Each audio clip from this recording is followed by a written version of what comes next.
Beneath your feet, below the soil and the stone and the deep foundations of the world, there is darkness. It has always been there. While we live our lives in the light and the open air, the underground waits, silent, lightless, older than memory, and now and then, when we dig deep enough, we find things down there in the dark. Bones that should not be so large, chambers that no one remembers making, passages that go down and farther down than anyone has ever followed. For the next hour we will descend slowly together through the most terrifying things ever found beneath the surface of the earth, the discoveries that have unsettled the people who made them, the deep places that have swallowed light and sound, and sometimes the explorers themselves. But you're safe here, warm and still, far above all of it. There is nothing down there that can reach you tonight. There is only the long, slow descent into the dark and the quiet wonder of what waits below to carry you gently down towards sleep. Let us begin in a hillside in the country of Mexico, with a cave that no creature should be able to survive. Deep beneath the Nika mountain, in the hot dry north of the Chihuahuan desert, miners drilling through the rock in search of silver and lead broke through one day, in the year 2000, into a hidden chamber that no human eye had ever seen. And what they found in the beam of their lights was something out of a dream, or a nightmare, a vast cavern filled from floor to ceiling with crystals, enormous beams of glittering selenite, some of them longer than a bus and heavier than a whale, crossing the darkness in every direction like the bones of some titanic creature, or the teeth of a vast and waiting mouth. It was beautiful beyond description, and it was deadly. For the cave was hotter than any place a person can long endure, near 50 degrees of heat, and the air so thick with moisture that it would gather inside a person's lungs as they breathed, drowning them slowly from within. A human being could last only minutes in that glittering chamber before the heat and the wet air began to kill them. The crystals had grown there, in the perfect dark and the perfect stillness, over hundreds of thousands of years, in a chamber that seemed almost designed to destroy anyone who dared to look upon it. The miners called it the Cueva de los Cristales, the Cave of Crystals, though some who entered it and survived spoke of it in hushed voices, as though naming it too loudly might summon something from its depths. The entrance lay nearly 300 metres below the surface, accessible only through the mining tunnels that wound like veins through the mountain, and even reaching the antechamber required passing through zones of suffocating heat that increased with every step downward. The mining company had been pumping water from the mountain for decades, draining ancient aquifers to reach the ore they sought, and in doing so they had inadvertently exposed this chamber that had been sealed away, flooded, held in darkness beneath millions of tons of rock since before the first humans walked the earth. What the miners found was a cathedral of impossible geometry. The crystals jutted from every surface, from the walls, from the floor, from the ceiling, crossing and recrossing the space in a frozen lattice that seemed to defy the natural order. Some of the selenite beams measured more than 11 metres in length, weighed more than 50 tons, and their surfaces gleamed with a pale translucent light that seemed almost alive in the darkness. Selenite is a form of gypsum, a mineral that dissolves easily in water and typically forms in small modest crystals no larger than a fingernail. But here, in this sealed and superheated womb of stone, the crystals had grown without interruption for 500,000 years, perhaps longer, fed by mineral-rich water that remained at precisely the temperature required for their slow and patient formation.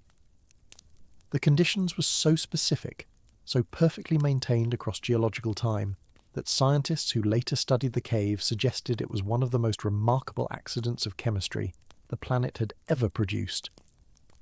Yet standing in that chamber, if one could stand there at all, the word accident seemed wholly inadequate. The crystals were too vast, too perfectly formed, too arranged in their chaotic symmetry to feel accidental. They felt intentional. They felt like something had grown them, cultivated them, shaped them in the darkness for purposes that no human mind could comprehend. The first researchers to enter the cave wore specialized suits fitted with cooling systems, ice packs strapped to their bodies, respirators designed to filter the moisture from the air before it could fill their lungs. Even so, they could remain inside for no more than 15 or 20 minutes at a time. The heat attacked them from every direction. radiating from the walls, rising from the floor, pressing against their skin like a living thing. The humidity approached 100%, and the air itself seemed to resist being breathed, thick and heavy and wrong. Several researchers reported a profound sense of unease that went beyond the physical discomfort, a feeling that they were trespassing in a place that was not meant to be seen, that the crystals themselves were aware of their presence and were merely tolerating it for now. One geologist who spent years studying the cave described it as the closest thing to another world he had ever experienced. The scale, the geometry, the hostile perfection of it all, none of it felt like Earth. It felt like descending into the body of something ancient and still sleeping, something that had been dreaming in the dark for longer than humanity had existed. The crystals themselves seemed almost organic, their surfaces marked with subtle striations and growth rings that recorded hundreds of millennia of slow accumulation. They were not alive, not by any definition science would recognize, but they had grown, they had changed, they had become something more than mere mineral, more than mere accident, and standing among them, even for a few suffocating minutes, was to feel the weight of time pressing down from all sides, immense and indifferent and utterly incomprehensible. The cave held other secrets too, smaller chambers branching off from the main cavern, passages that wound deeper into the mountain toward regions no one had yet explored. Some of these passages were too hot to enter, their temperatures exceeding 60 degrees, the air so saturated with moisture that it became impossible to see more than a few meters ahead. Others were blocked by crystal formations so dense and intertwined that there was no way through without destroying what had taken 500,000 years to create. The scientists who mapped what they could reported anomalies in the deepest sections, readings that suggested the cave system extended far beyond what anyone had initially believed, perhaps connecting to other chambers, other voids in the rock, other spaces that had been sealed away and hidden since before the age of mammals. What might be waiting in those deeper chambers, no one could say. The crystals themselves offered no answers. They simply glowed in the darkness, patient and beautiful and deadly, monuments to a process that began before anything we would recognize as human had yet evolved, and that would continue long after we were gone. But the cave was dying. The pumps that drained the water from the mountain to allow the miners access were never meant to be permanent, and without the water, the crystals themselves began to deteriorate. The same conditions that had allowed them to grow, the heat, the humidity, the mineral-saturated water that fed them drop by drop across the ages, those conditions could not be maintained in the presence of human activity. Small crystals near the entrance began to cloud and crack. Bacterial colonies appeared on their surfaces, eating away at the selenite like a slow disease. The cave that had been sealed in perfect darkness for 500,000 years was now exposed to air and light, and the microorganisms that every human explorer carried on their skin and in their breath, and with each visit the damage grew worse. In 2015, the mining company began allowing the cave to flood again. The pumps were turned off, the water table began to rise, and slowly, inch by inch, the chamber that had revealed itself so briefly to human eyes began to disappear beneath the returning waters. Within a few years the cave was submerged once more, returned to the darkness and the stillness and the perfect conditions that had allowed the crystals to grow in the first place. The entrance was sealed. The mining operations continued in other parts of the mountain, and the cave of crystals returned to its long sleep, hidden once more beneath hundreds of meters of rock and water, growing again in the darkness, adding new layers to its vast and glittering forms at a rate of roughly 1 millimeter per century. It will be there for a long time, long after the mines are exhausted, long after the company dissolves, and the roads leading to the mountain crumble back into the desert, long after every person who ever saw it has turned to dust. The crystals will continue their slow accumulation, growing larger, growing stranger, filling the chamber with new geometries no human eye will ever witness. They were there before us. They will be there after. And for a few brief years, a span of time so short the crystals themselves could not measure it, they allowed us to glimpse what had been waiting in the dark. What did we see in that glimpse? What did we learn?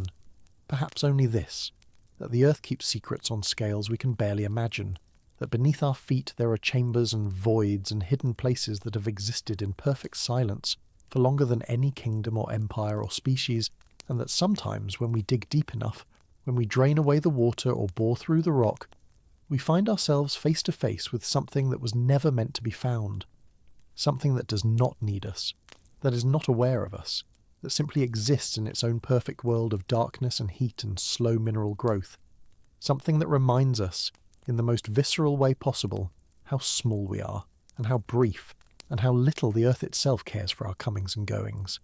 The cave of crystals is sealed now, it sleeps beneath the mountain. But there are other places waiting below, other chambers that have not yet been found, other depths where things grow and form and change in the darkness without any human witness. And sometimes, when we least expect it, we break through into one of them, and for a moment we stand at the threshold of something vast and ancient and utterly indifferent to our existence. Let us continue downward. Let us travel now from the desert heat of Mexico to the frozen reaches of the Russian Arctic, where the ice itself has become a kind of tomb, preserving things that should have rotted away 10,000 years ago, holding them in cold suspension until the warming world begins to release them once more. In the permafrost of Siberia, the ground has been frozen solid for thousands of years. Beneath the surface, in the layers of ice and frozen soil that extend down tens of meters in some places, there is a world of preserved remains that scientists have only begun to understand. Woolly mammoths have emerged from this frozen earth with flesh still clinging to their bones, fur still covering their hides, the contents of their last meals still preserved in their stomachs. Baby mammoths have been found so perfectly intact that they appear merely to be sleeping, their skin soft, their features recognizable, their existence suspended in ice since before the invention of writing. These creatures walked the earth during the last ice age, browsing on the tundra grasses and willows, living and dying in a world that no longer exists, and the cold has held them in its grip ever since, preserving them against the decay that should have claimed them long ago. But the permafrost is melting now. As the climate warms, as the temperatures in the Arctic rise faster than anywhere else on Earth, the ground that has been frozen since the Pleistocene is beginning to thaw. Rivers are carving new channels through softening banks, exposing layers of earth that have not seen the sun in millennia. Coastal cliffs are collapsing into the sea, dropping their frozen contents onto the beaches below. And the things that emerge from this thawing ground are not always what anyone expects. In 2013, a group of researchers working on a remote island in the East Siberian Sea found something that stopped them where they stood. Protruding from a cliff face where the permafrost was actively melting, they saw what appeared to be the leg of an enormous animal, dark and hairy and larger than any creature that should exist. When they excavated further, moving with care and urgency as the warm air continued to attack the frozen soil, they uncovered the body of a woolly mammoth, a female buried in the permafrost for perhaps 40,000 years. But this mammoth was different from any that had been found before. When they made an incision in the preserved flesh, something dark and red began to flow from the wound, a liquid that looked disturbingly like blood. It pooled on the ice beneath the carcass, thick and dark, and the scientists stared at it in disbelief. Mammoth blood, preserved in the permafrost for 40 millennia, still liquid enough to flow when the body was disturbed. The hemoglobin had broken down over time, the cellular structure was long since destroyed, but something in the frozen tissue had retained enough of its original character to bleed when cut. The researchers collected samples, worked through the night as the permafrost continued to melt around them, and eventually extracted what they believed might be usable genetic material from the recovered tissue. The mammoth herself was transported to a laboratory where scientists continue to study her remains and debate whether her DNA might one day be used to bring her species back from extinction. But the blood was what lingered in the minds of those who were there, the sight of it pooling on the ice, dark and ancient and wrong. The sense that they had disturbed something that should have remained buried, that the 40,000 years between that mammoth's death and their scalpel should have been barrier enough against such intimacy. She had been a living creature once. She had walked and breathed and felt the cold wind on her hide, and now, after all those millennia, she was bleeding again, her body giving up its secrets to strangers who would never know her, could never understand what world she'd lived in or what she'd seen before the ice took her. The permafrost holds other things too. Not just mammoths, Not just the large and dramatic creatures that make headlines when they emerge, but smaller, stranger things that raise questions science is still struggling to answer. In 2014, Russian scientists revived a virus that had been frozen in the permafrost for 30,000 years. It was not a virus that could infect humans, not a pathogen that posed any danger to modern life, but it was alive, it was functional, it had survived, dormant and waiting for 300 centuries, and when it was brought into the laboratory and introduced to amoebas, it infected them and began to replicate as though no time had passed at all. What else is sleeping in the ice? What other organisms, what other viruses, what other forms of life are waiting in the frozen ground for the warmth that will release them? The permafrost is a repository of everything that has lived and died on the Arctic tundra for hundreds of thousands of years, and as it melts, that repository is opening.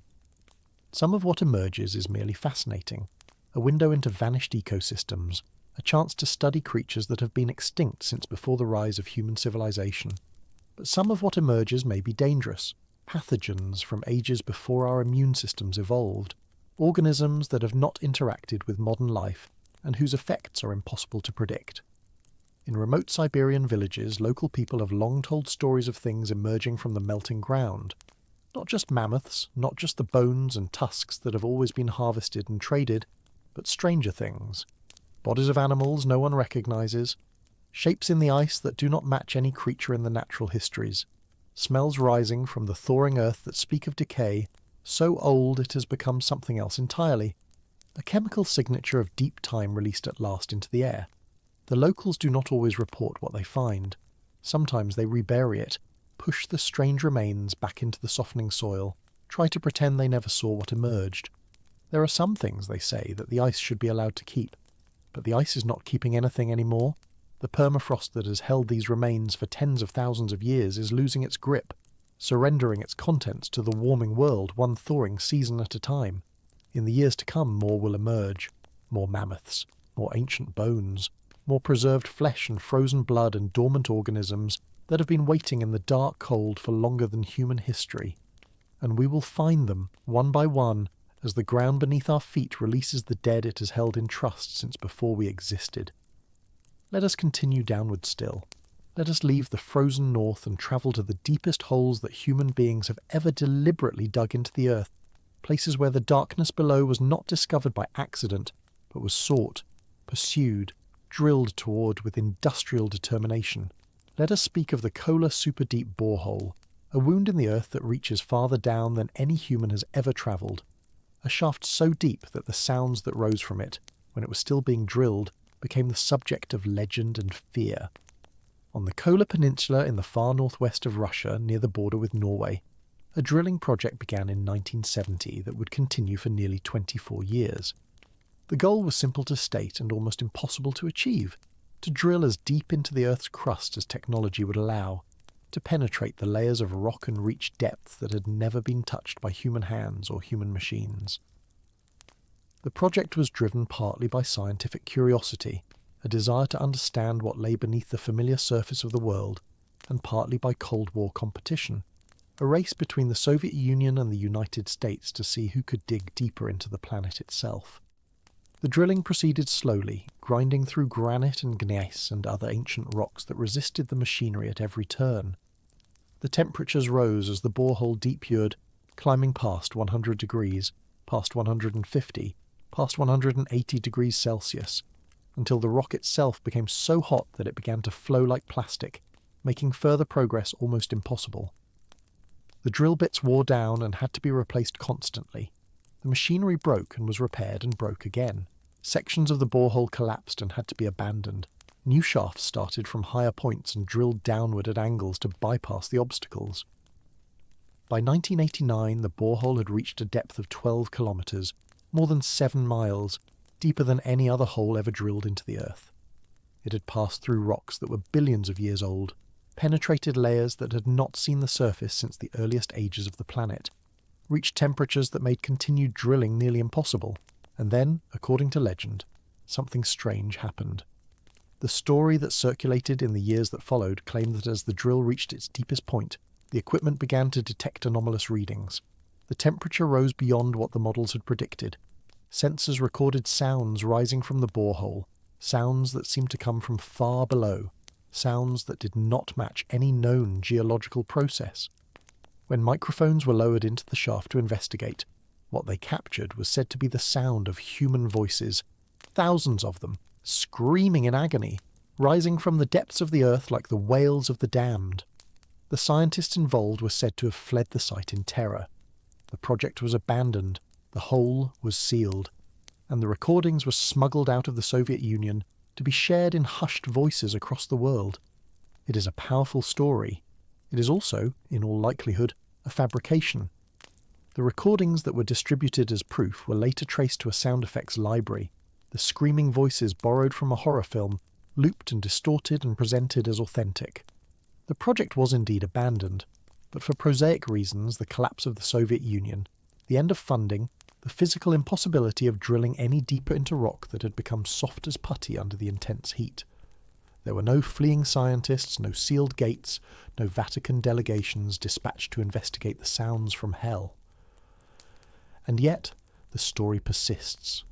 It circulates still, decades later, in late-night radio broadcasts and internet forums and whispered conversations among those who believe that the official explanations never tell the whole truth. Why did the project really stop? What did the sensors really detect?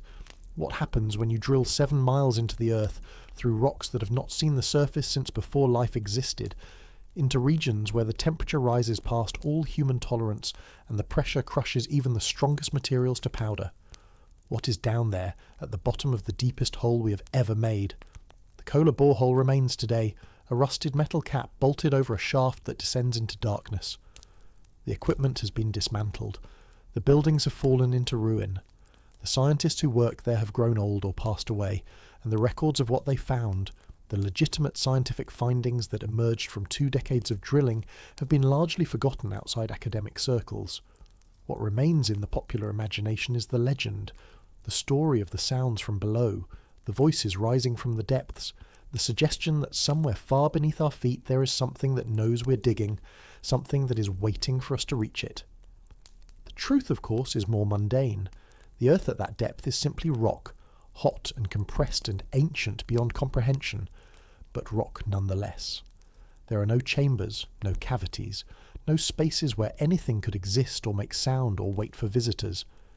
The deepest we have ever dug is still barely a scratch on the surface of the planet, a pinprick in a crust that is itself only a thin shell atop the molten layers below. We have not reached anything like the depth where different rules might apply, where the familiar geology gives way to something stranger. But the legend persists because it speaks to something true about our relationship with the deep places. We do not know what is down there. We cannot know, not fully, not with the tools and technologies we currently possess.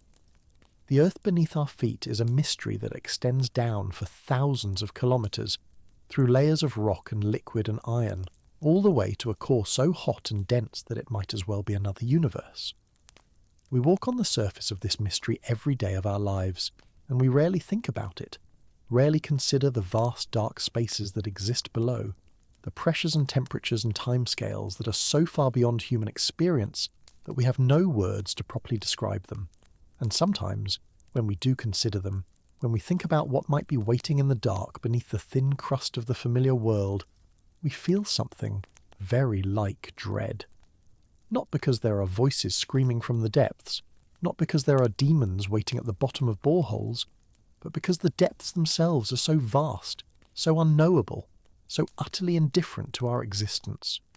We drill our holes and dig our mines and lower our instruments into the darkness, and the earth simply absorbs it all, swallows our efforts like a sea swallowing drops of rain, and goes on being what it has always been, ancient and silent and completely beyond our understanding. The Kola borehole was abandoned in 1995.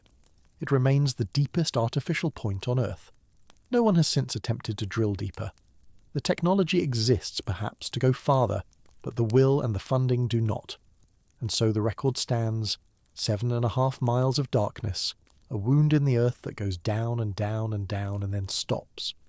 Not because we reached anything, not because we found what we were looking for, but simply because we could go no farther. What lies below that point, no one knows. What lies below the deepest point we have ever reached, the hottest, most pressurized, most alien environment our machines have ever touched, remains a mystery. And perhaps it always will.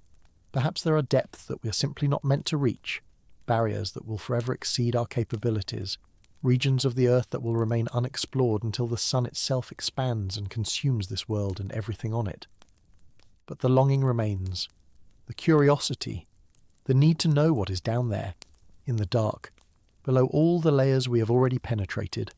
It is the same longing that has driven us into caves, into mines, into every crevice and shaft and hidden space the Earth has to offer. And it is the longing that carries us now, still descending toward the next darkness, the next depth, the next discovery waiting to be made in the places where no light has ever reached. Far from the industrial ambitions of Soviet drilling teams, in landscapes shaped by ice and silence, the Earth has preserved its own archives. Not in rock, but in frozen ground, in the permafrost that covers vast regions of the northern world like a blanket of suspended time. And what rises from that frozen ground when the temperatures warm and the ice begins to melt is sometimes older than civilization, older than agriculture, older than anything we have built or written or remembered. It is here, in the thawing edges of the Arctic, that we find bodies that have been waiting in the cold for longer than human memory extends. Consider the mammoth. You know this creature, perhaps, from pictures in books, from museum reconstructions with their curved tusks and shaggy coats, from childhood stories about the great beasts that once roamed the frozen north. But pictures and reconstructions cannot prepare you for what it is to stand before the actual preserved flesh of an animal that walked the earth 40,000 years ago, because the permafrost has kept them, not as bones, not as fossils, but as bodies, with skin and muscle and hair still intact, with blood still dark in their veins, with stomach contents that reveal exactly what they were eating on the day they died.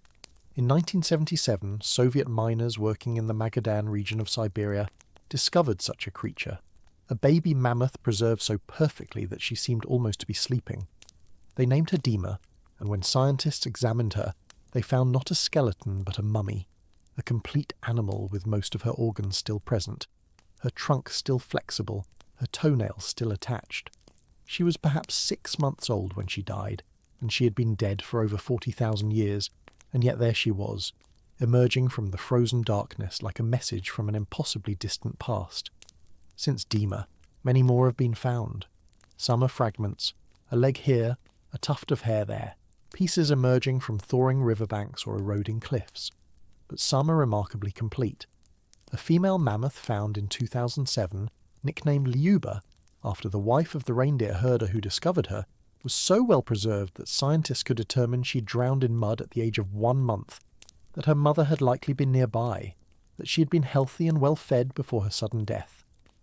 They could see the wrinkles in her skin, the individual hairs on her body, the tiny trunk that had barely learned to grasp. She had been in the ground for over 41,000 years. The world had changed completely since she drew her last breath.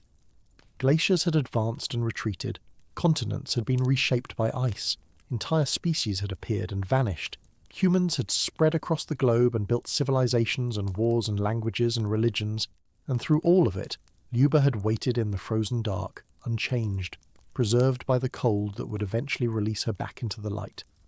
But it is not only mammoths that the permafrost has kept.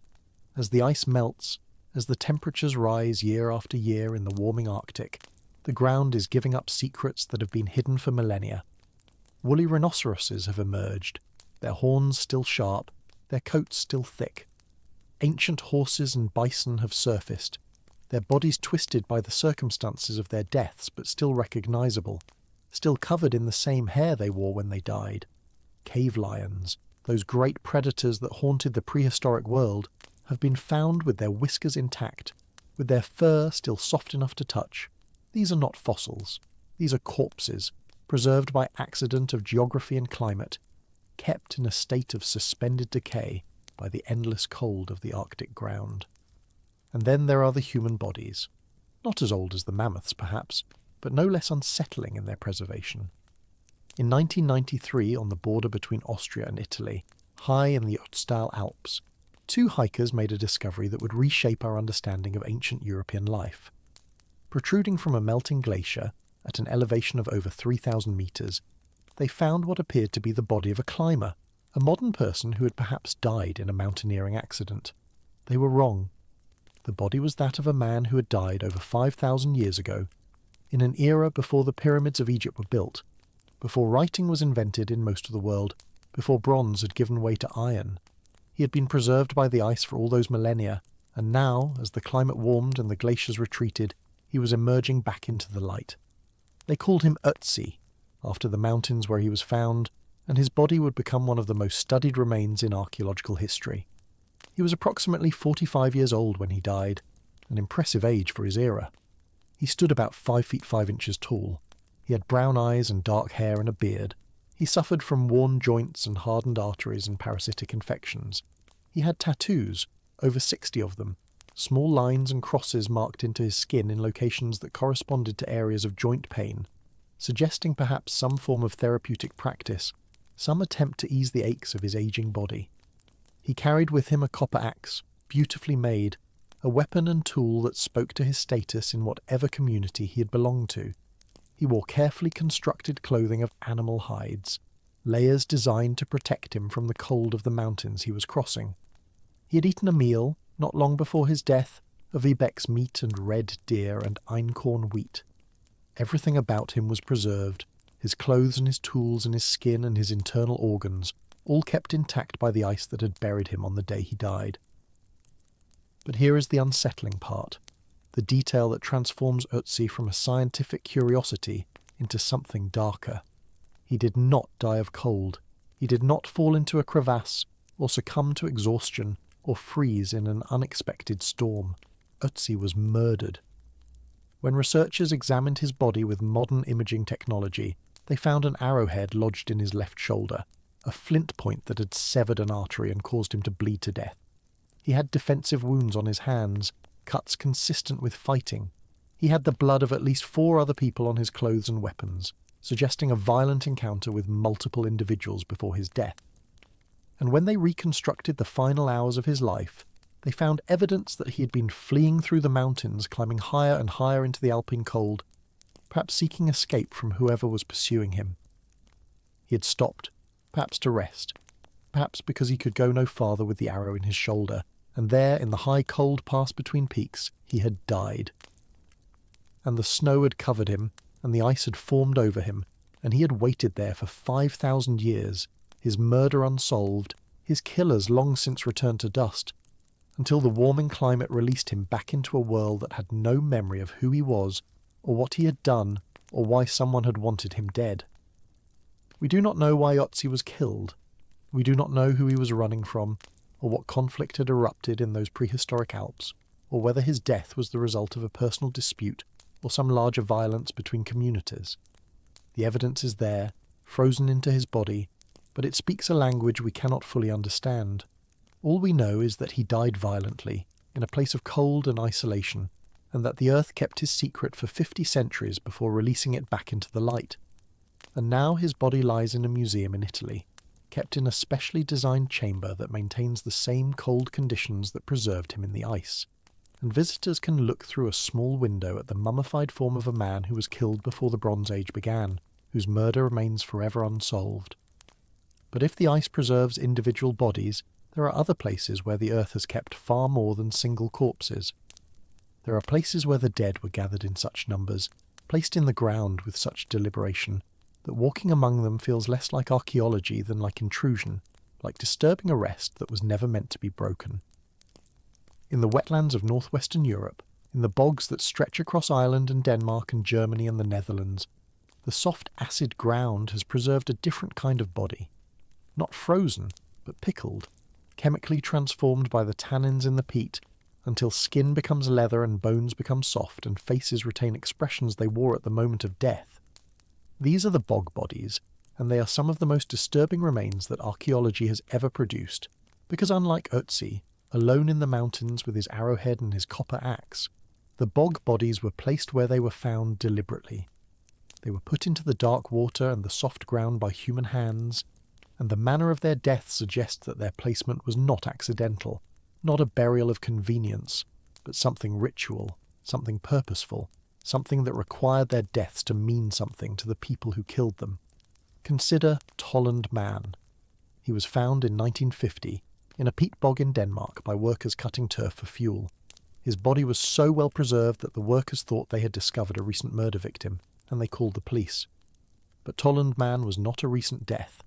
He had been in the bog for over 2,000 years, since the Iron Age, since Rome was still a republic and Caesar had not yet crossed the Rubicon. And when scientists examined his body, they found a man of perhaps 40 years, lying on his side in a sleeping position, his face peaceful, his eyes closed, his lips slightly pursed. Around his neck was a braided leather rope drawn tight, and the cause of his death was obvious. He had been hanged, or strangled, or both, and then placed carefully in the bog, his body positioned with what seemed like reverence, his face turned toward the east, toward the rising sun. His last meal was a gruel of seeds and grains, simple fare, perhaps ritual food consumed before his death. His hands were soft and uncalloused, suggesting that he had not performed hard labour in his final months or years, perhaps suggesting that he had been kept for some special purpose, set aside from ordinary work because he was destined for something other than ordinary life. And when you look at his face, when you see the photographs of that perfectly preserved countenance, with its closed eyes and its gentle expression, you cannot help but wonder what he knew in the moments before his death. Did he understand what was happening to him? Did he accept it? Was his death a sacrifice, willingly given? Or was he a victim, forced to submit to a rope he never chose? The earth kept his body, but it cannot tell us what was in his mind. That secret is gone forever, dissolved into the darkness of 2,000 years. And Tolland Man is not alone. The bogs of Europe have yielded hundreds of bodies, perhaps thousands, each one preserved in the acidic ground, each one carrying evidence of how they died. Some were hanged, like Tolland Man. Some had their throats cut. Some were bludgeoned or stabbed or drowned. And many of them show signs of what scholars call overkill, deaths by multiple means, as though one method of killing was not sufficient, as though the death itself required violence upon violence, blow upon blow, until the body was completely, thoroughly, ceremonially dead. These were not ordinary murders. These were not the casual killings of conflict or crime. These were ritual deaths, sacrifices to gods whose names we have forgotten, offerings placed into the dark water to ensure fertility, or peace, or safety from enemies. The bogs were thresholds, places where the living world touched something else, something beneath the surface, and the bodies placed within them were messages sent downward, into the dark, to powers that no longer answer. What strikes the visitor who looks upon these bodies, in the museums where they now rest, is the intimacy of them. You can see the stubble on their chins, the wrinkles around their eyes, the individual hairs of their eyebrows. You can see the places where their skin was marked by disease or injury, the calluses on their feet, the shape of their fingernails. These are not abstractions, not statistics, not the anonymous dead of ancient times. These are people, real people, with faces and bodies and names we will never know. People who lived and worked and loved and feared and died. People whose last moments were spent choking on a rope or feeling cold water close over their heads. People who were killed by their own communities for reasons we can only guess at. And the earth kept them. The darkness beneath the water preserved them when everything else rotted away, held them in a kind of suspended animation for 2,000 years or 3,000 years or more, until modern workers with their shovels and their machinery broke through and brought them back into the light. But the bogs and the permafrost preserve only what was placed within them. They are passive archives, recording whatever the dead and the dying and their killers chose to deposit. Other places underground are more deliberate, more constructed, carved and dug, and built by human hands for purposes that range from the practical to the sacred to the terrifying.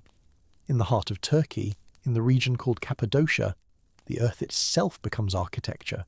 Here, the soft volcanic rock has been hollowed out over thousands of years, creating a landscape of fairy chimneys and carved cliffs and hidden chambers, a place where the boundary between surface and underground has been erased by generations of patient labour. And beneath the modern villages, beneath the tourist shops and the hotels and the churches carved into the rock, there are other cities entirely, vast underground complexes that extend down for hundreds of feet, carved from the stone in ages so distant that no one remembers who began the work. The most famous of these is Derinkuyu, discovered in 1963 when a man renovating his home knocked through a wall and found himself staring into darkness. Behind that wall was a tunnel, and beyond that tunnel were chambers, and beyond those chambers were more tunnels leading down and down and farther down into an underground city that could have housed perhaps 20,000 people. 18 stories deep it goes, carved entirely from the rock, with living quarters and kitchens and storerooms and stables, with ventilation shafts that run all the way to the surface, with massive stone doors that could be rolled into place to seal the tunnels against invaders. It is a fortress built downward, a refuge carved into the living stone, a place where thousands could live for months at a time, hidden from whatever dangers stalked the surface above. No one knows exactly when Derinkuyu was carved. Some scholars believe it was begun by the Phrygians, perhaps 3,000 years ago. Others suggest even earlier origins, pushing back into the Bronze Age or before. The work was clearly done over many generations, each level added to the ones above, each chamber carved with tools that evolved and changed over the centuries. And the reason for all this labour was simple, brutal, practical. This was a hiding place. The surface of Cappadocia was dangerous, swept by invasion after invasion, Persians and Greeks and Romans and Arabs and Mongols, each wave bringing violence and destruction to the people who lived there. And those people, rather than face the danger, went underground. They took their families and their livestock and their grain and their water, and they descended into the carved stone and they waited in the darkness until the danger passed. Imagine what that was like. Imagine the moment when word came that enemies were approaching, when the farmers and the artisans and the priests began the descent, driving their animals before them, carrying their children in their arms. Imagine the sound of the great stone doors rolling into place, sealing the tunnels, cutting off the last of the surface light.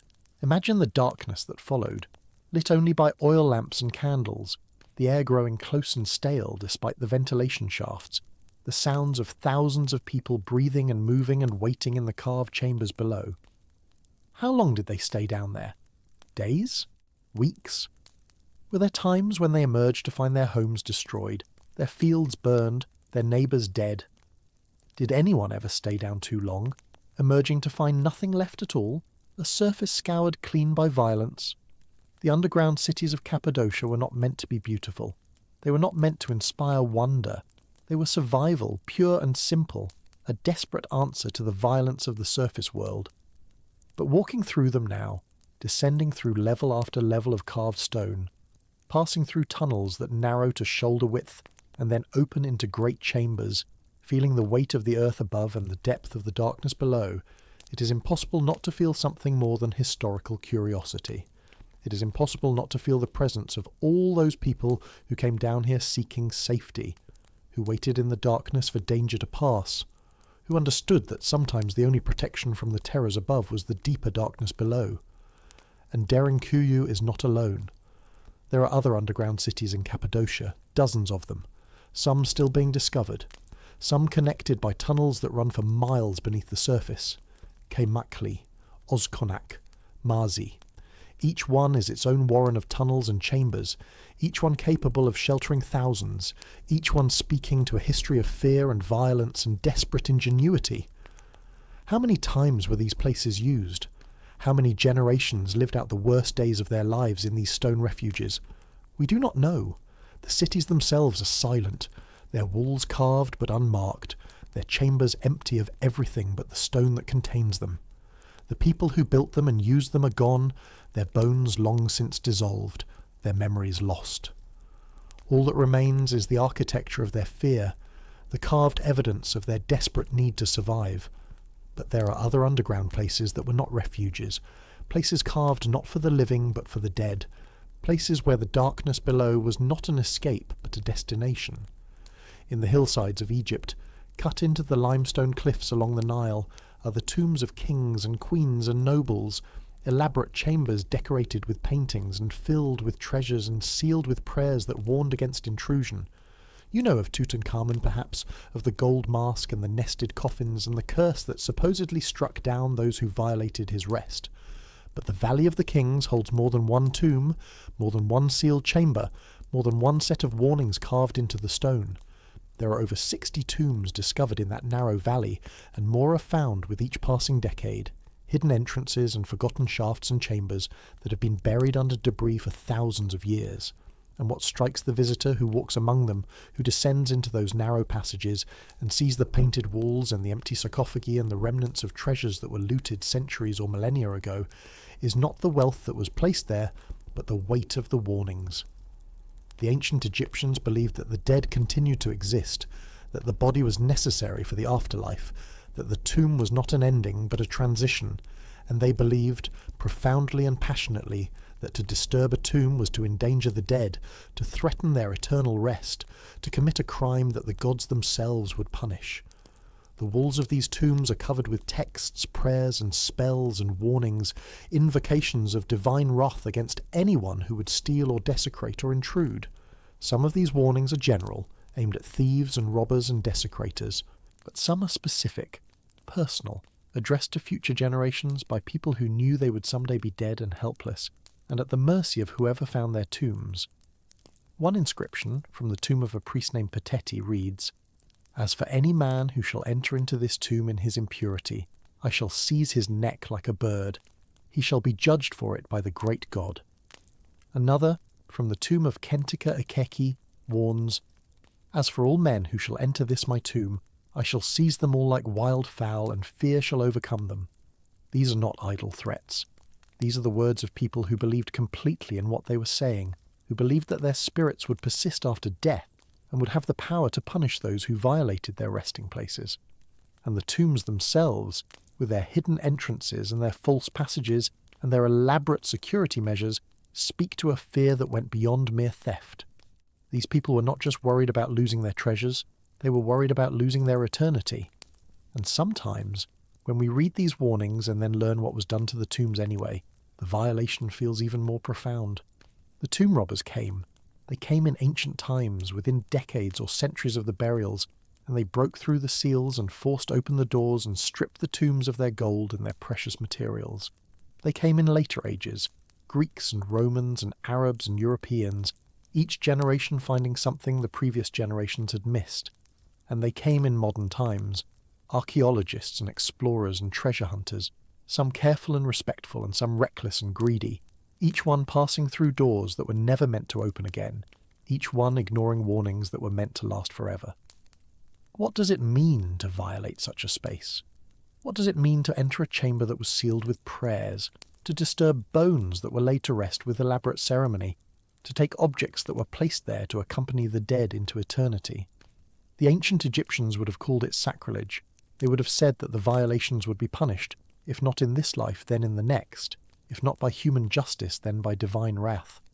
And while we may not share their beliefs, while we may not fear the curses carved into the stone, there is something unsettling about walking through these spaces, something that feels like intrusion, like trespass, like being somewhere we are not meant to be. Perhaps that is why the stories of curses persist.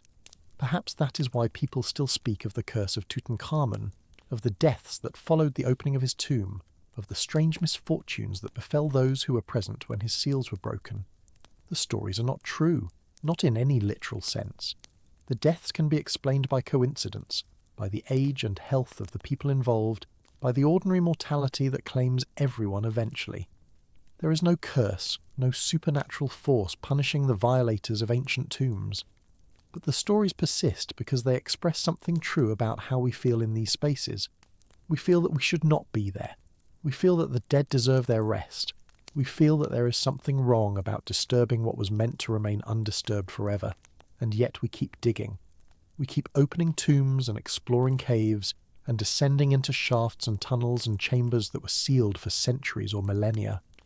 The longing to know is stronger than the fear of violation, stronger than the warnings carved in stone, stronger than the weight of all those years of silence and darkness. We want to see what is down there. We need to see. And so we break through the seals and we pass through the doors and we shine our lights into spaces that have not seen light since the people who made them placed the last stone and walked away.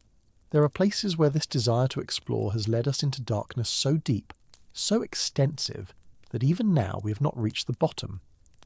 In the Caucasus Mountains, on the border between Russia and Georgia, there is a cave system called Veryovkina. and it is, as of this moment, the deepest known cave on Earth. 2,212 metres deep it goes, nearly a mile and a half of vertical descent through rock and water, and absolute darkness. It takes teams of expert cavers weeks to reach the bottom, establishing camps along the way, pushing through flooded passages and technical climbs and squeezes so tight that a person must exhale completely to pass through. And the bottom, when they reach it, is not a destination, but a barrier, a sump, a place where the passage fills completely with water and goes on into depths that no one has yet explored. What is down there, beyond the deepest point we have reached? No one knows. The cave system continues, the water flowing somewhere, the passages extending into darkness that no human eye has ever penetrated. Perhaps there are more chambers, more tunnels, more vertical shafts dropping down into even greater depths. Perhaps the cave system connects to other systems, forming a network beneath the mountains that stretches for dozens of miles. Perhaps there is a final chamber somewhere, a bottom to the darkness, a place where the passages simply end and there is nothing but rock below. We do not know. We cannot know, not with our current capabilities, not without pushing through sumps that might be hundreds of meters long, not without descending through vertical shafts that might drop for hundreds more meters, not without accepting risks that even the most experienced cavers consider too great. And so the darkness waits, patient as it has always been, keeping its secrets in the flooded passages and the unexplored shafts, in the places where the water flows on toward destinations we cannot follow.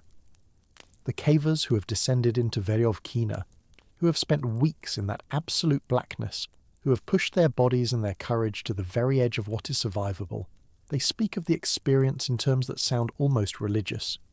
The silence down there, they say, is unlike any silence on the surface.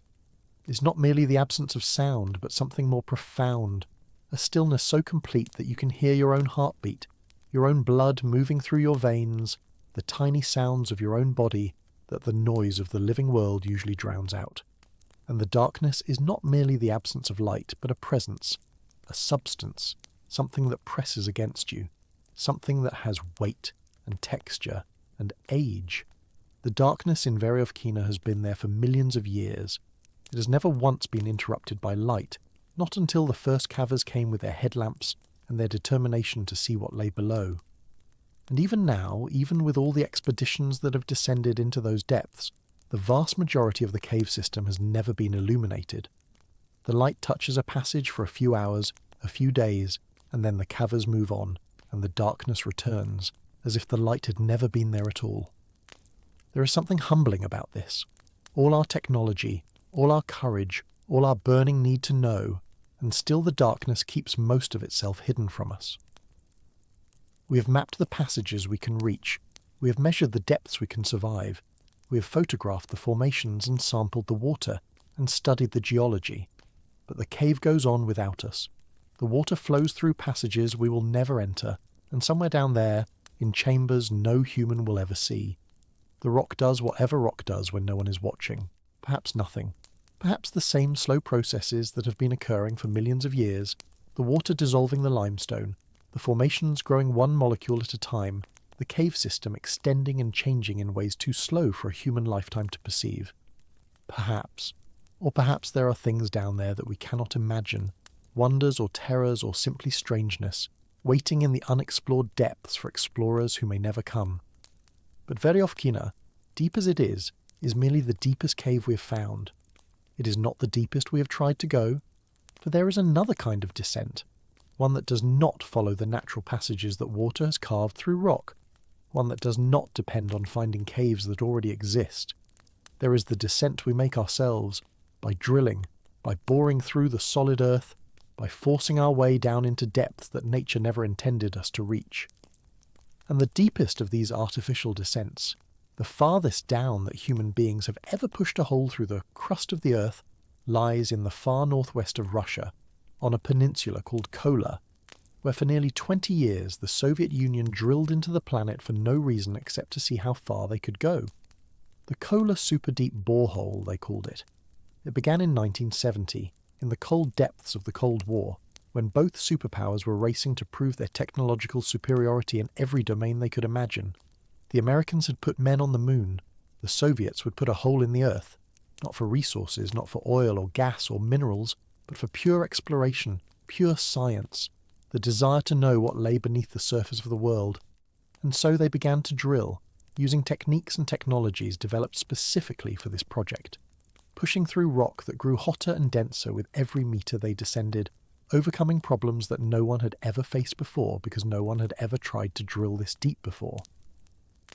The target was 15 kilometres, 15,000 metres of descent through the Earth's crust, through the layers of rock that form the skin of our planet, down toward the mantle, toward the hot plastic stone that flows beneath the rigid surface we walk upon. And for nearly 2 decades, the drill bit turned, and the borehole grew deeper, and the temperature rose and the pressure increased and the rock became stranger and more hostile to human intrusion. By the time they stopped, in 1992, they had reached 12,262 metres, more than 12 kilometres deep, more than 7.5 miles beneath the surface, the deepest artificial point on Earth, a narrow shaft descending farther down than any human creation had ever gone. And what did they find down there in the deep hot dark? The answers were strange, and some of them remain unexplained to this day. The temperature, for one thing, rose far faster than anyone had predicted. At 12 kilometres down, the rock was 180 degrees Celsius, hot enough to boil water, hot enough that the drill bits had to be specially designed to survive, hot enough that continuing to drill became nearly impossible with the technology they had. The rock at that depth was not the hard, brittle stone they had expected, but something softer, something that behaved almost like plastic, flowing slowly under the immense pressure, closing in on the borehole as they drilled, trying to squeeze shut the wound they were making in the earth. But it was not the temperature or the plasticity of the rock that captured the world's imagination. It was the water, at depths where no water should exist, where the pressure and temperature should have driven every drop away. The scientists found water saturated with hydrogen, ancient water, water that had been trapped in the rock for billions of years, water that had never seen the surface, never mixed with the oceans, never participated in the water cycle that sustains all life on Earth.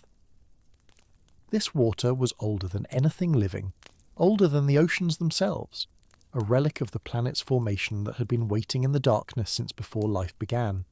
And then there was the helium, vast quantities of helium gas trapped in the rock, rising up through the borehole, evidence of radioactive decay occurring in the deep Earth over geological timescales. The Earth itself, they found, was breathing, exhaling gases that had been forming in its depth since the planet was young. The borehole became a window into processes that occur over billions of years, processes that we on the surface, with our brief lives and our short attention spans, can barely comprehend. There are stories about the Kola borehole, stories that have spread across the internet, stories that claim the scientists heard something down there in the deep.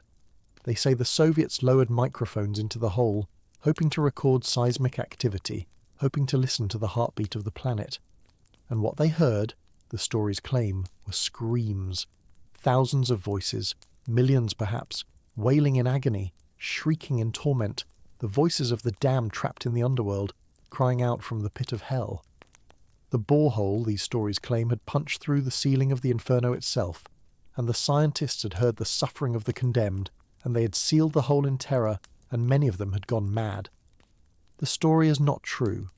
It is a fabrication, a hoax, a tale invented whole cloth by people who wanted to believe that hell was a literal place, and that we had found it.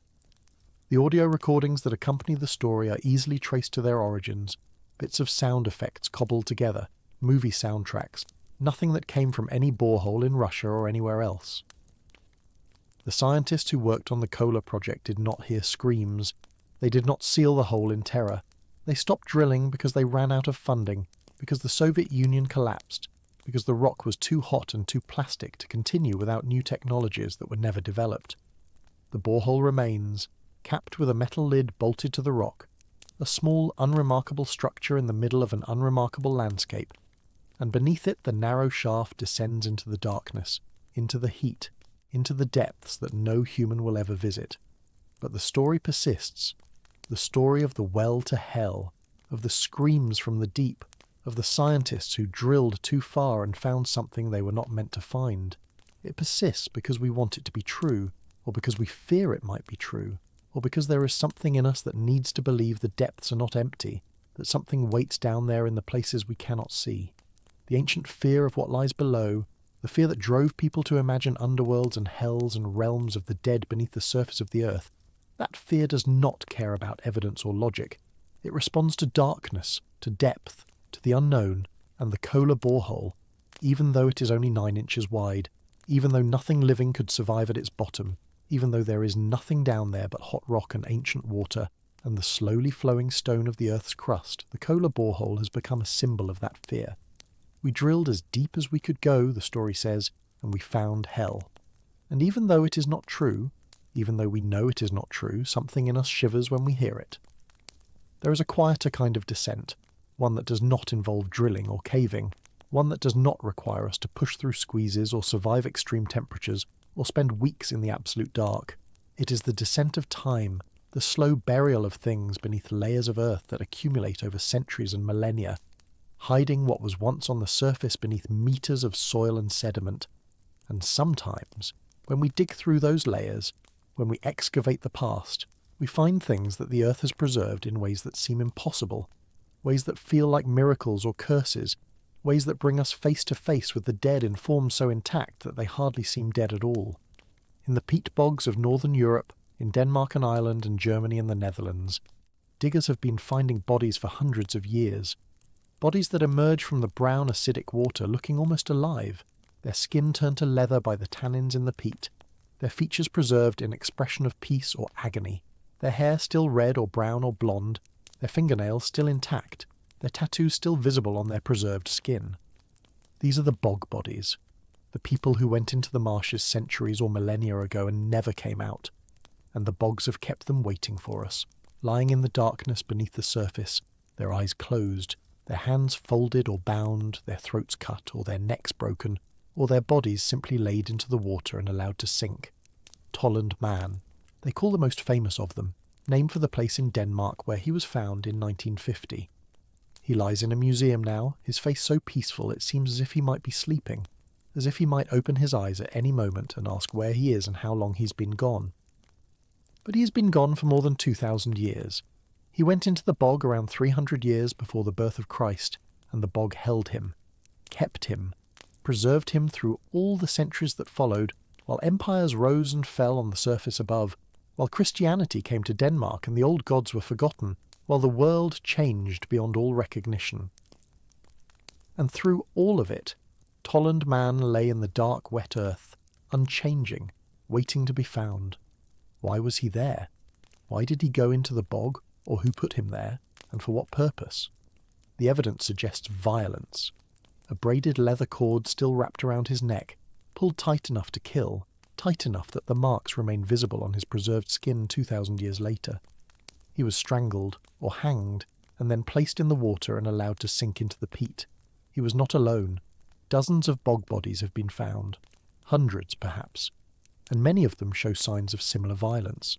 Throats cut, heads bashed in, multiple wounds inflicted before or after death, bodies bound or weighted down or staked into the mud to ensure they would not rise.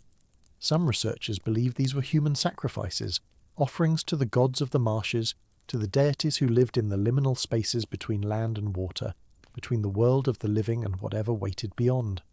The bogs were sacred places, places where the boundaries were thin, where gifts could be given to powers that ordinary people could not see.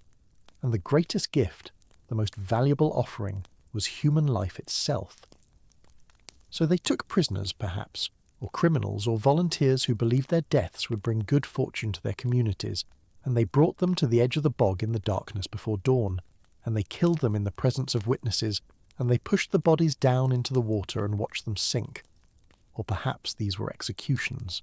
Punishments for crimes so terrible that ordinary death was not enough. Crimes that required the body to be hidden, to be denied proper burial, to be consigned to the cold, dark water forever. The Roman historian Tacitus, writing about the Germanic tribes nearly 2,000 years ago, described executions carried out in bogs, punishments for cowardice or for sexual crimes that violated the strict codes of the warrior peoples. Traitors and deserters, he wrote, they hang on trees, Cowards and those guilty of shameful acts they bury alive in the swamp under a wicker frame. Perhaps Tollund Man was such a criminal, a man whose deeds were so shameful that his people could not bear to look at him, could not bear to give him the fire that would release his spirit, but instead consigned him to the endless dark of the bog. We do not know. We cannot know, not with certainty, not from bodies alone. The bog bodies keep their secrets even as they reveal their faces, their clothing, their last meals preserved in their stomachs, the contents of their lives, but not the reasons for their deaths. They emerge from the earth looking almost alive, and yet they are more alien to us than the oldest bones, because their preservation is so perfect that we expect them to speak, expect them to tell us their stories, and instead they remain silent, their leather lips closed, their eyes empty, their secrets held tight in their preserved and frozen hearts.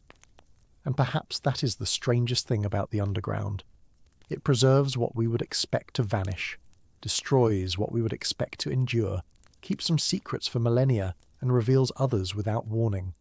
The cold preserves, the darkness preserves, the absence of oxygen, the presence of minerals, the strange chemistry of certain soils and waters and atmospheres, all of these can hold back the decay that claims everything on the surface, can keep bodies and bones and artifacts waiting in the deep places for centuries or millennia or longer. And then we dig, or we stumble, or we break through into a hidden chamber, and suddenly we're face to face with people who have been dead longer than our civilizations have existed. People whose names are lost, whose languages are forgotten, whose gods are no longer worshipped by anyone alive. We have reached the bottom now, or as close to the bottom as we can go. The deepest caves, the deepest boreholes, the deepest graves, they all end eventually. Rock stops us, or water, or heat, or the limits of our technology and our courage. But the darkness goes on. Below the bottom of Veriovkina, more caves almost certainly exist, passages that the water has carved through rock that no human eye has ever seen. Below the bottom of the Kola borehole, the rock continues for another 3,000 kilometres, all the way to the centre of the Earth, a distance so vast that the 12 kilometres we drilled is less than a scratch on the skin of the planet. Below the deepest graves, below the foundations of the most ancient cities, there is more earth, more rock, more darkness, going down and down and down to depths that we will never reach. And yet we keep trying. We keep descending, keep drilling, keep exploring, keep pushing into the places where we are not meant to go. The longing to know, the need to see what lies below, it is stronger than fear, stronger than caution, stronger than all the warnings carved in stone by the ancient dead. We are a species that looks up at the stars and down into the abyss, that cannot rest until we have measured and mapped and understood everything we can perceive. And the underground, the deep places, the darkness beneath our feet, it calls to us in ways we do not fully understand, in ways that may be as old as our species itself. Perhaps that is why the stories of the underworld are so universal, so persistent, so present in every culture that has ever existed. The Greeks had Hades, the realm of the dead beneath the earth, where shades wandered in eternal twilight, waiting for nothing, remembering their lives on the surface without hope of return. The Norse had Hel, the cold dark realm beneath the roots of the world tree, where those who died of old age or illness went to spend eternity in the company of the dead. The Egyptians had the Duat, the underworld through which the sun travelled each night, where the souls of the dead faced judgment and trials before they could enter the eternal field of reeds. The Mayans had Xibalba, the place of fear, the realm of the death gods, where heroes descended to play ball games with the lords of the underworld and rarely returned. Every culture, everywhere, has imagined that death is a descent, that the dead go down, that beneath the surface of the world there is another world, darker and colder and more final than the one we know. Perhaps these beliefs arose simply from burial. We put our dead in the ground, and they do not come back, and so we imagine that they have gone somewhere, that there is a place beneath the earth where they continue to exist in some form. Or perhaps the beliefs arose from the caves themselves, from the darkness that lies beyond the entrance, from the sense that the underground is another realm, a place apart from the sunlit world of the living. Or perhaps the beliefs arose from something deeper still, something in the structure of consciousness itself, something that associates darkness and depth with endings, with finality, with the great unknown that awaits us all. We do not know. We cannot know, not with certainty. not about the origins of beliefs so ancient that they predate written history. But we know that the underground still holds power over us, still evokes feelings that we struggle to name, still calls to us with a voice that is not a voice, a presence that is not a presence, a darkness that is not merely the absence of light, but something more, something older, something that has been waiting since before there were eyes to see or minds to wonder. The people who descend into caves, who explore the deep places, who spend weeks in the absolute dark, they often describe experiences that sound almost mystical. The silence changes them, they say. The darkness changes them. They go down as one person and come up as another, with a different understanding of their place in the world, a different relationship to the light and the noise and the constant stimulation of a life on the surface. Some of them become addicted to the descent, unable to stay away from the caves, unable to feel fully alive except in the dark. Some of them speak of peace, of a silence so profound that their own thoughts become audible, of a simplicity and a clarity that the surface world cannot provide. And some of them speak of fear, of a dread that never fully leaves them, of the knowledge that they have been in places where humans are not meant to go, places that tolerated their presence only briefly before they had to flee back to the light. The underground does not care about us. The caves do not know we exist. The darkness is not malevolent, not hostile, not anything at all except what it has always been. The absence of light, the presence of rock, the slow processes of geology unfolding over timescales that make human history seem like the briefest flicker. And yet, we cannot help but feel that there is something down there, something waiting, something that watches even though it has no eyes, something that knows us even though it cannot think. Perhaps this is simply the projection of our own fears onto the unknown. Perhaps it is a survival instinct, a tendency to assume danger in the dark that served our ancestors well. Perhaps it is nothing more than imagination, the human mind filling the empty spaces with monsters and mysteries because it cannot bear the thought that the spaces might truly be empty. Or perhaps the underground really is another world, a world where different rules apply, where time moves differently, where the living are not welcome but are tolerated briefly if they show the proper respect. The ancient peoples thought so. They left offerings at the mouths of caves. They performed rituals before descending. They believed that the spirits of the earth required appeasement before they would allow humans to pass safely through their domain. And even now, even with all our science and technology, even knowing that the darkness is just darkness and the rock is just rock, and there is nothing down there but geology and physics and chemistry, even now something in us hesitates at the mouth of a deep cave. Something in us whispers that we should turn back, that we should leave this place to whatever dwells here, that we should return to the light and the air and the world we know. But we don't turn back. We never turn back. We light our lanterns and check our equipment and take a deep breath and step forward into the dark. Because the need to know is stronger than fear. Because the longing to see what lies below is written somewhere deep in our souls.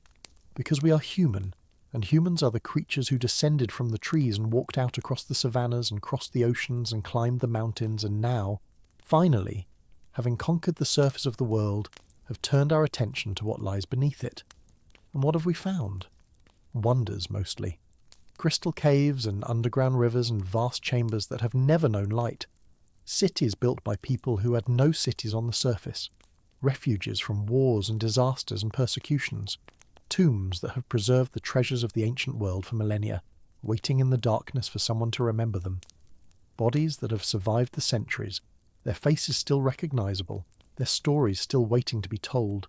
And mysteries, always mysteries, things we do not understand, things we cannot explain, things that remind us how little we truly know about the world we live on.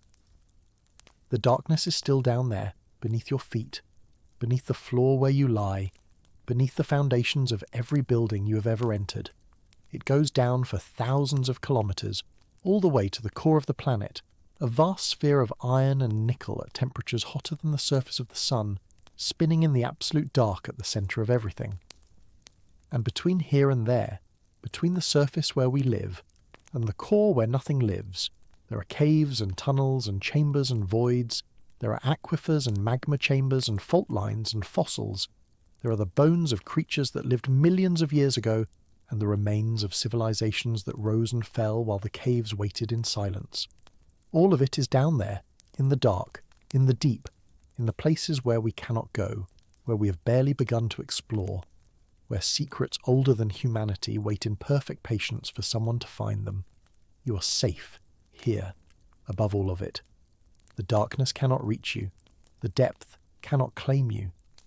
You lie in warmth and light and comfort, far above the places we have visited tonight, far above the crystal caves and the sealed tombs and the endless descending passages. The earth holds you up, as it holds all of us up, a thin shell of solid rock floating on an ocean of liquid stone, a fragile surface where life has somehow found a way to flourish. And beneath that surface the planet keeps its own counsel, its own rhythms, its own vast and patient processes that have nothing to do with human hopes or fears. But now you know a little more about what's down there. Now you have descended in imagination, if not in body, through the layers of the earth, through the caves and the tombs and the boreholes, through the places where the dead wait and the darkness endures and time moves at speeds too slow for human perception. You have seen what the explorers found when they broke through into hidden chambers, what the archaeologists uncovered when they opened sealed doorways, what the scientists discovered when they drilled deeper than anyone had ever drilled before.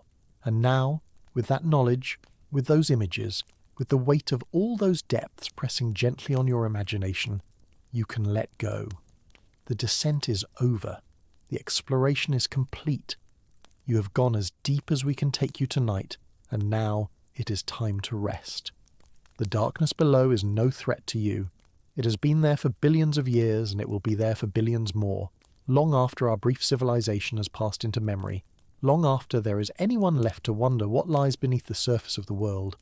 But for now, in this moment, you are here, breathing softly, drifting towards sleep, carried down not into the depths of the earth, but into the gentler depths of rest, where dreams wait in their own kind of darkness, their own kind of mystery, their own kind of endless and welcoming deep. Sleep now. The darkness will keep its secrets. The caves will hold their silence. The dead will rest in their tombs, and the crystals will grow in their hidden chambers, and the water will flow through passages no one will ever see. And you, safe and warm and far from all of it, will sink slowly down into the kindest darkness of all, the darkness behind your closing eyes, where nothing waits but rest and peace and the quiet wonder of everything you have seen tonight, fading gently into dreams.